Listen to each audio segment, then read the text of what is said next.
নমস্কার বন্ধুরা, সবাইকে স্বাগত জানিয়ে আজকে আমি ভিডিও শুরু করছি। আজ আমি বানাবো পনির ক্ষীর ভরা কোপ্তা কারি। দেখুন, পনির একটা নিয়েছি আর এদিকে কিন্তু আমি ক্ষীরও নিয়ে নিয়েছি। প্রথমে আমি পনিরটাকে গেটাপে পুড়ে নেবো। গেটাপে আমি পুড়ে নেবো হালকা হালকা ভাবে চেপে চেপে। দেখুন সুন্দর কিন্তু পুরা হয়ে যাচ্ছে। পনিরটার মধ্যে আমি কিছুটা কর্নফ্লাওয়ার দিয়ে দেবো, পরিমাণ মতো নুন দিব। এটা ভালো করে আমি একটা মেখে নিয়ে একটা ডো তৈরি করে নেবো। এর মধ্যে আমি একটু ঘি দিব, ঘি দিতে ভুলে গেছি। ভালো করে মেখে নেয় আমি ডো তৈরি করে নিয়েছি। এবারে এই খোয়া ক্ষীরটা অল্প একটু আমি জল দিব, এটা একটু ভালো করে আমি হাতে একদম মেখে নেব। দেখুন ক্ষীরটাও কিন্তু ভালোভাবে মেখে একটা ডো তৈরি করে নিয়েছি। থেকে আমি একটা ছোট ছোট লেচি কিন্তু আমি সব তৈরি করে নেব। দেখুন সবগুলো কিন্তু গোল গোল করে লেচির মতো আমি করে নিয়েছি। দিয়ে একটা পনির গোলগুলো নিয়েছি। দেখুন একটা খোলের মতো তৈরি করে নিয়েছি। এখান থেকে আমি খোয়া ক্ষীর নেবো, এর ভিতরে পুরটা দিয়ে দেবো, দিয়ে আবার মুখ বন্ধ করে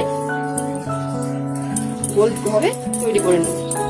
একটা আমার তৈরি হয়ে গেছে পনিরের ক্ষীরের পুর ভরা কোপ্তা। এইভাবে বাকিগুলোও আমি তৈরি করে নেব। দেখাচ্ছি, পনিরের বলটা আমি নিয়েছি, এর মধ্যে আমি ক্ষীরটা ভরে দেব, দিয়ে এই পাশে চারপাশ মুখটা বন্ধ করে দেখুন তৈরি হয়ে গেছে। সব তৈরি করে নিয়েছি। এবারে আমি ভেজে নেব। তেল ভালো করে গরম করে নিয়েছি, এবারে আমি ভেজে নেব। হালকা আঁচে কিন্তু ভাজতে হবে, খুব লাল হয়ে পুড়ে যাবে। লাল লাল করে ভেজে নিয়েছি, জায়গাতে তুলে নেব। কি কি মশলা নিয়েছি: আদা কুচনো, টমেটো, চেরা কাঁচা লঙ্কা, পোস্ত আর কাজু বাদাম একসাথে আমি সব পেস্ট করে নিব। কোপ্তাগুলো কিন্তু আমার সব ভাজা হয়ে গেছে। কোপ্তা ভাজার তেলে ফোড়ন দিয়ে দেবো গোটা গরম মশলা আর কালো জিরে। বেটে রাখা মশলাটা আমি কেটে 1 চামচ কাশ্মীর লঙ্কা গুঁড়ো, অল্প একটু হলুদ গুঁড়ো, 1 চামচ জিরে গুঁড়ো, 1 চামচ ঝাল লঙ্কা গুঁড়ো, অল্প একটু মশলা ধোয়া জল দেবো।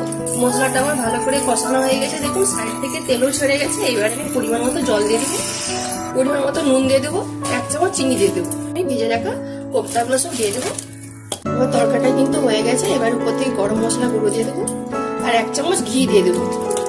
ভালো করে মিশিয়ে আমি নামিয়ে নেবো। উপরে একটু গার্নিশের জন্য নারকেল গুঁড়ো ছড়িয়ে দেবো। দেখুন তরকারিটা দেখতে কত সুন্দর লাগছে আর খেতে কিন্তু সত্যি অসাধারণ লাগে।